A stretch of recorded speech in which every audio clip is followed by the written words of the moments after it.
हम पढ़ चुके हैं, उसकी डिफरेंशियल इक्वेशन सब पढ़ चुके हैं। आज हम स्टार्ट करते हैं कंपाउंड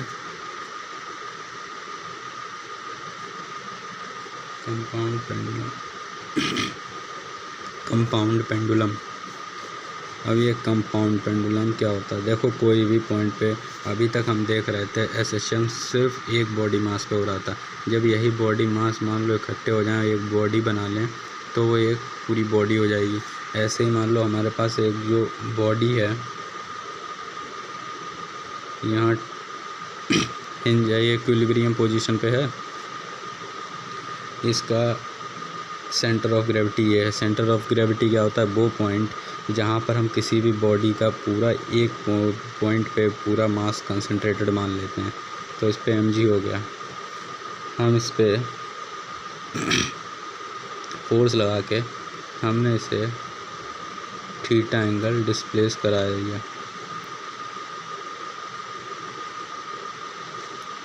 mg इसका इधर ही लगेगा क्योंकि हमेशा वो नीचे को ही लगता है। थीटा डिग्री हमने डिस्प्लेस करा दिया।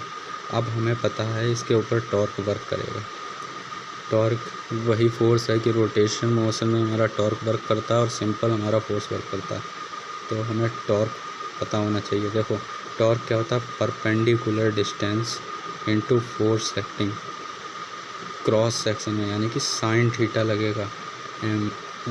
रिस्टोरिंग फोर्स हमारा टॉर्क होगा, तो माइनस परपेंडिकुलर डिस्टेंस इसकी एल है, तो minus L mg sine theta. इसी को हम ले सकते हैं minus mg L sine theta. ये आ गया, ये टॉर्क है। टॉर्क हमें पता है, torque is equal to I into alpha. I हमारा होता है मूवमेंट ऑफ इनर्शिया। अल्फ़ा हमारे पास होता है एक्सेलरेशन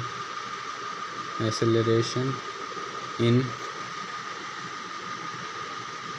रोटेटिंग बॉडी। तो टॉर्क की वैल्यू हम यहाँ पुट करते हैं, I alpha is equal to minus mg L sine theta. तो अल्फ़ा हमें पता है, alpha is equal to d square theta by D T square.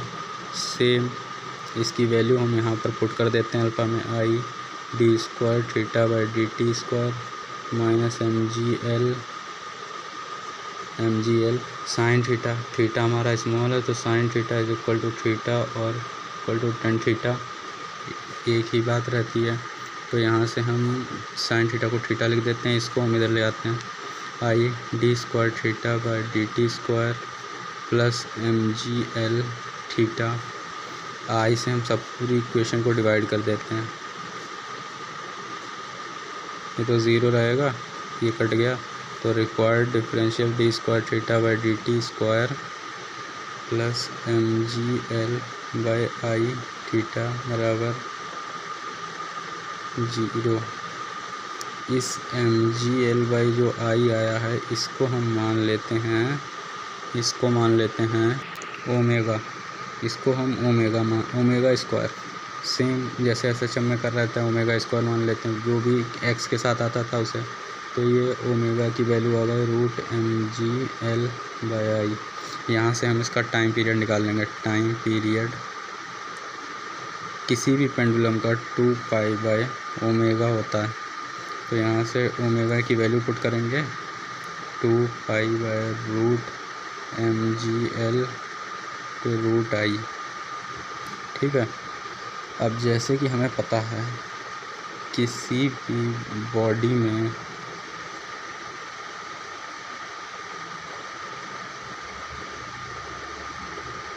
ये सेंटर ऑफ ग्रेविटी से आई दे रखा होगा, हमें आई ऑफ ए भी निकालना है, और यहाँ पर ये x डिस्टेंस दे रखी है और इसका मास m है।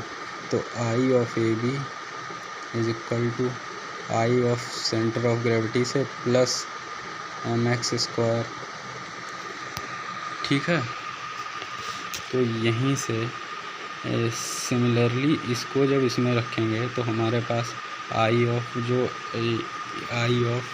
जो इसके थ्रू आएगा वो आएगा आई इज़ इक्वल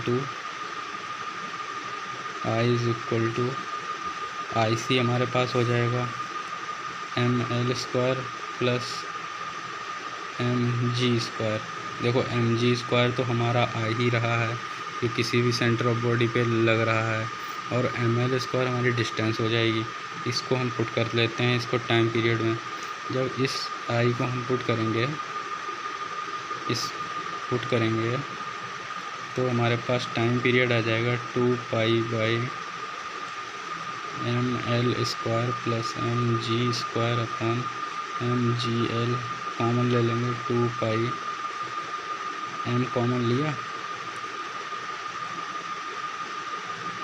m नीचे gl, l² प्लस g² हो गया, m से m गया। सॉरी ज़रा मिस्टेक हो गई। ये जो mg² नहीं, इसे mx से लिखते हैं, जो कि यहाँ पर k होता है हमारा रेडियस ऑफ गायरेशन। जब ये रेडियस ऑफ गायरेशन है जो आई सी होता है, इसे mk से लिख सकते हैं। तो g की जगह k आया,